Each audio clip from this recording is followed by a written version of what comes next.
Hello everyone. तो कैसे हो आप सभी लोग। हार्दिक स्वागत करते हैं आप सभी का हमारे इस यूट्यूब चैनल यूनिक एकेडमी के अंदर। तो विद्यार्थी मित्रों, आज हम गाला असाइनमेंट 2026 कक्षा 12 विषय नामा का मूल तत्व अर्थात अकाउंट का पेपर नंबर 2 का विभाग नंबर सी एकदम आसान सॉल्यूशन में आपके समक्ष प्रस्तुत करने जा रहे हैं। अगर आपने हमारे चैनल को सब्सक्राइब नहीं किया है, सब्सक्राइब करो, बेल आइकन पर क्लिक करो। मेरे वीडियो को नोटिफिकेशन आपको 1 बाय 1 मिलेंगे। वीडियो को देखने के बाद अगर आपको अच्छा लग रहा है तो लाइक करो और ज्यादा से ज्यादा शेयर करो और कॉमेंट्स करो। ओके, चलो टाइम वेस्ट किए बिना चालू करते हैं आज का हमारा ये टॉपिक। ओके, टॉपिक है पेपर नंबर 2 विभाग सी गाला असाइनमेंट 2026। सबसे पहले क्वेश्चन नंबर 31 की चर्चा करते हैं। नीरव, नम्रता और निषाद 3:2:4 के प्रमाण में लाभ हानि बांटने वाले साझेदार हैं।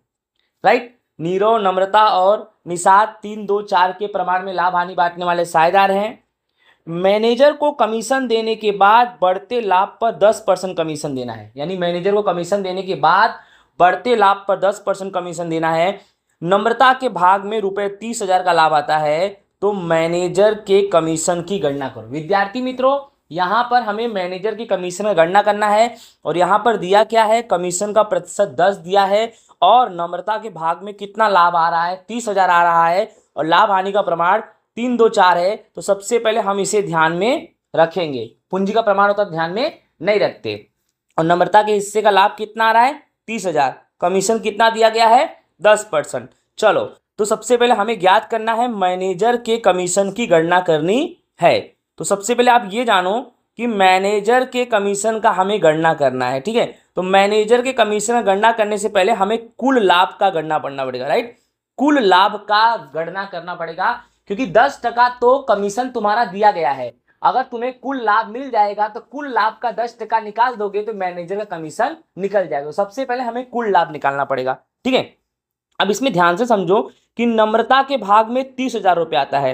तो नम्रता कौन है, दूसरे नंबर की। तो दूसरे नंबर में कौन आएगा, 2। तो 2/3, 2, 5, 4, 9। कुल प्रमाण कितना है, कुल प्रमाण तुम्हारा है 9 और नम्रता का हिस्सा कितना है, 2। तो 2/9। राइट, 2/9। तो नम्रता यानी 2/9 पे पूंजी कितनी दी है, सॉरी लाभ, नम्रता का लाभ दिया है 30,000। तो नम्रता का भाग कितना है, 2/9। तो 2/9 पे कितना, 30,000। तो एक पर क्वेश्चन मार्क, एक पर क्वेश्चन मार्क। तो नम्रता का 2/9 पे 30,000 लाभ दिया है तो कुल लाभ को 1 मान लो, तो एक पे क्वेश्चन मार्क। तो करना क्या है, 30,000 का 1 से गुणा। तो 30,000 का 1 से गुणा मतलब ये तुम्हारा क्रॉस गुणा हो जाएगा।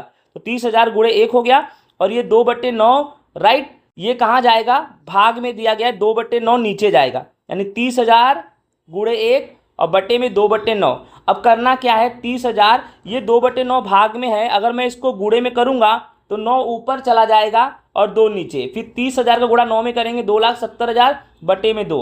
अब 2,70,000 का 2 से भाग करेंगे तो 1/35। यही कुल लाभ है जिसे हम वितरण पात्र लाभ भी बोल सकते हैं। ठीक है, अब मैनेजर के कमीशन गणना करना है तो कुल लाभ आपका वितरण पात्र लाभ 1,35,000 है और कमीशन का टका कितना दिया है, 10%। तो 1,35,000 पे 10% निकालेंगे तो 13,500 ये मैनेजर के कमीशन का क्या हो जाएगा, गणना। तो ये आपका सॉल्यूशन, आप इसका स्क्रीनशॉट भी पाड़ सकते हो।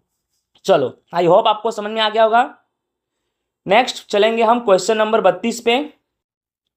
अपूर्व, अक्षय और आर्य एक साझेदारी पेढ़ी के साझेदार हैं। उनके बीच लाभ हानि का प्रमाण 1:2:2 है। सभी साझेदारों ने लाभ हानि का प्रमाण बदलकर 3:2:1 करना निश्चय किया है। साझेदारों के त्याग का प्रमाण ज्ञात करो। साझेदारों के त्याग का प्रमाण ज्ञात करो। तो सबसे पहले आपको मैं बता दूं, जो पहले दिया होता है वो पुराना होता है, जो बाद में दिया होता है वो नया होता है। और साझेदार का त्याग का सूत्र होता है पुराना भाग माइनस नया भाग। ठीक है, अब देखो ध्यान से, सबसे पहले अपूर्व का त्याग निकालेंगे। तो अपूर्व का पुराना, तो अपूर्व पहले है तो 1/1 और 2, 3, 2, 5, कुल 5 है। तो 1/5 माइनस नया कितना लेंगे, पहला वाला 3 में कुल 3, 2, 5 और 1, 6।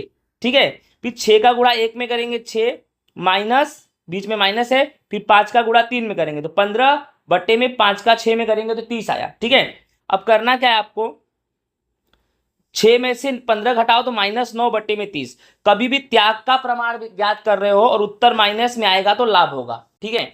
उसके बाद अपूर्व के बाद किसका निकालेंगे हम, अक्षय का। अब अक्षय का कैसे निकालेंगे, क्लियर कर लो। पहले के बट्टे में 5 है, दूसरे के बट्टे में 6 है, अक्षय यानी बीच में है ये, तो देखो 2 और यहाँ 2, दोनों तरफ 2 है, राइट ना। तो पुराना में 2/5 और नया में 2/6 हो जाएगा। फिर 6 का गुणा 2 में करो 12, माइनस 5 का गुणा 2 में करो 10, बटे में 5 6 30, 12 में से 10 गया 2/30, राइट। उत्तर प्लस में आया तो क्या हुआ, ये तुम्हारा त्याग हो गया। अब इसे काट भी सकते हो, 1/15 भी कर सकते हो, बट कोई मतलब नहीं है। जैसे यहाँ पे 30 है तो इसके बट्टे में भी 30 रहने तो ज्यादा अच्छा रहेगा, ठीक है। फिर क्या निकालेंगे हम, आर्य का त्याग। आर्य मतलब लास्ट वाला, देखो यहाँ 2 है यहाँ 1 है, तो आपको अच्छे से मालूम है 2/5 लिखेंगे और माइनस यहाँ 1 क्या लिखेंगे, 6 लिखेंगे। 6 का गुणा 2 में करेंगे 12, माइनस 5 का 1 में करेंगे 5, बटे में 5 6 30, 12 में से 5 गया 7, 7/30। उत्तर प्लस में आया तो क्या हुआ विद्यार्थी मित्रों, त्याग हुआ। इस तरह से ये हमारा, आप इसका स्क्रीनशॉट पाट सकते हो। आई होप आप सभी को अच्छे से समझ में आ गया होगा, राइट। नेक्स्ट चलते हैं हम क्वेश्चन नंबर 33 पर।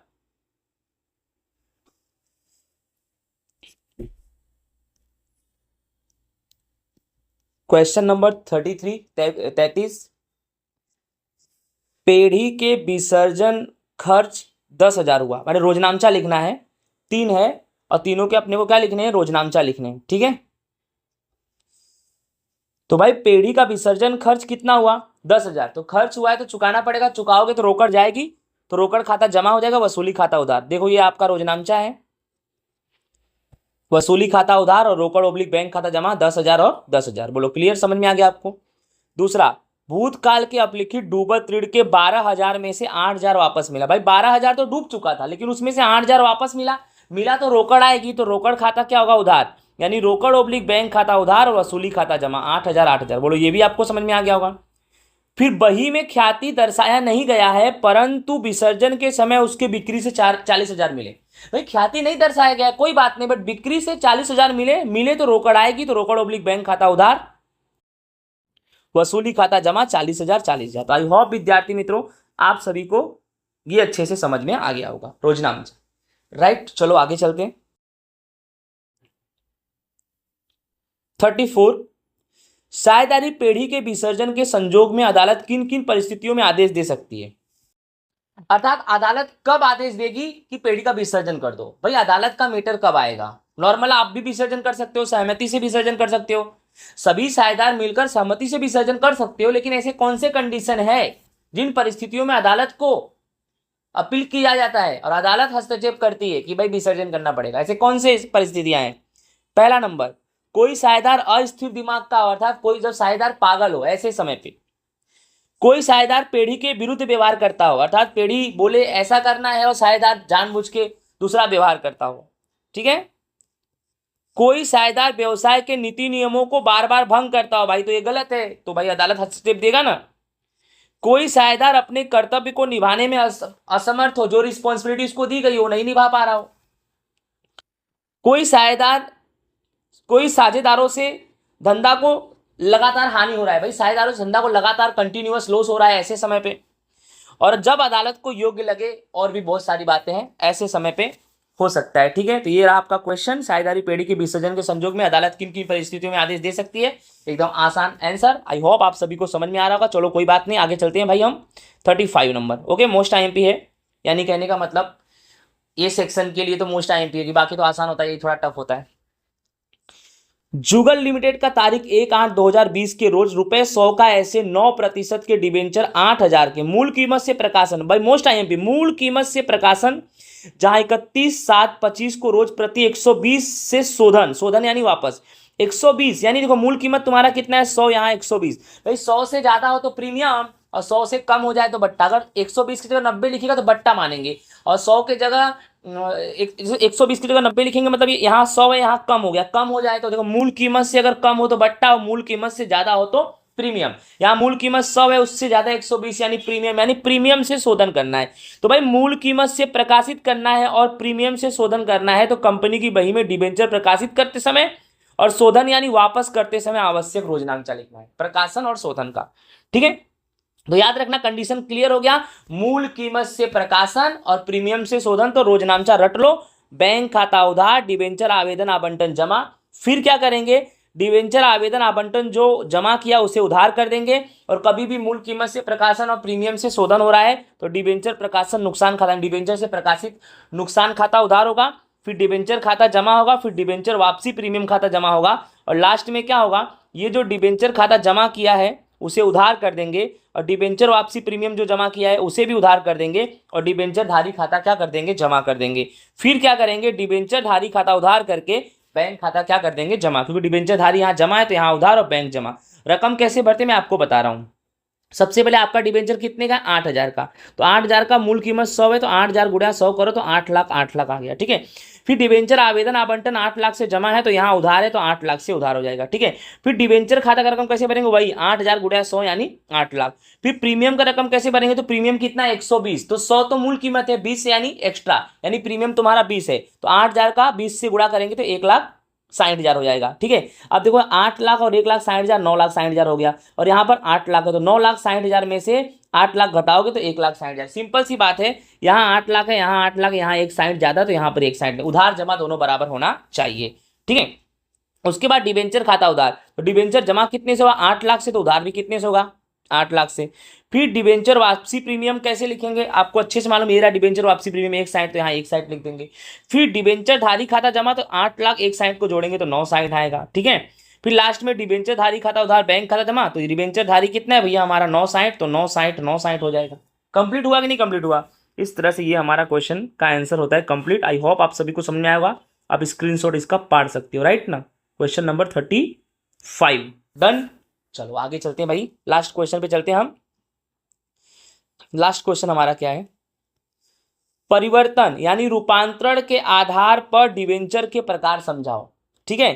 तो रूपांतरण परिवर्तन के आधार पर डिबेंचर दो है, एक कन्वर्टिबल है, एक नॉन कन्वर्टिबल है। कन्वर्टिबल यानी जिसे बदल सकते हैं, चेंज कर सकते हैं, नॉन कन्वर्टिबल यानी जिसे बदल सकते नहीं है, चेंज नहीं कर सकते हैं, फिक्स टाइम के बाद ही कर सकते हैं। देखो भैया, कन्वर्टिबल डिबेंचर क्या है, कंपनी जिन डिबेंचर को एक निश्चित समय के साथ अपने वायदे के अनुसार निश्चित किए गए विकल्पों के साथ डिबेंचर को रूपांतरित करे, ऐसे डिबेंचर को कन्वर्टिबल डिबेंचर कहते हैं। यानी बार बार ऐसे टाइम आएंगे जिस परिस्थितियों में इस डिबेंचर को हम चेंज कर सकते हैं, राइट। वर्तमान समय में यह डिबेंचर बहुत प्रचलित है क्योंकि डिबेंचरधारी इसी डिबेंचर की ज्यादा मांग करते हैं, अर्थात जब चाहे तो वह उसमें परिवर्तन कर सकते हैं, कंपनी भी कर सकती है, डिबेंचरधारी भी कर सकते हैं। तो वर्तमान समय में यह डिबेंचर बहुत प्रचलित है, ठीक है। नॉन कन्वर्टिबल डिबेंचर में कैसा होता है कि इस प्रकार के डिबेंचर में परिवर्तन से संबंधित कोई भी प्रावधान नहीं होता, आप बीच में तो कोई परिवर्तन कर सकते नहीं हो। निश्चित समय पूरा होने के बाद ही इसमें परिवर्तन किया जा सकता है, उसके पहले इसमें कोई भी चेंजेस नहीं किया जा सकता। बट कन्वर्टिबल में कैसा होता है, बीच में भी आप टर्म्स कंडीशन ऐसे होते हैं, ऐसे प्रावधान होते हैं कंपनी के नियमन पत्रों में, जिसके आधार पर आप बीच में भी उसमें चेंजेस कर सकते हो। नॉन कन्वर्टिबल में भाई कोई प्रावधान नहीं है, फिक्स टाइम होने के बाद ही बाद ही परिवर्तन किया जा सकता है विद्यार्थी मित्रों। तो विद्यार्थी मित्रों, इस तरह से हमारा ये क्वेश्चन नंबर 36 होता है पूरा। आई होप विद्यार्थी मित्रों आप सभी को अच्छे से ये समझ में आ गया होगा। तो इसी के साथ ये हमारा पेपर नंबर 2 का विभाग नंबर सी होता है पूरा। आई होप सभी को समझ में आया होगा। अगर वीडियो अच्छा लगे तो लाइक करो, प्लीज सब्सक्राइब तो चैनल कर ही दो। हिंदी माध्यम के लिए सर्वश्रेष्ठ चैनल आप सभी के लिए, क्योंकि आपका विकास ही हमारा लक्ष्य है। Radhe Radhe, bye bye.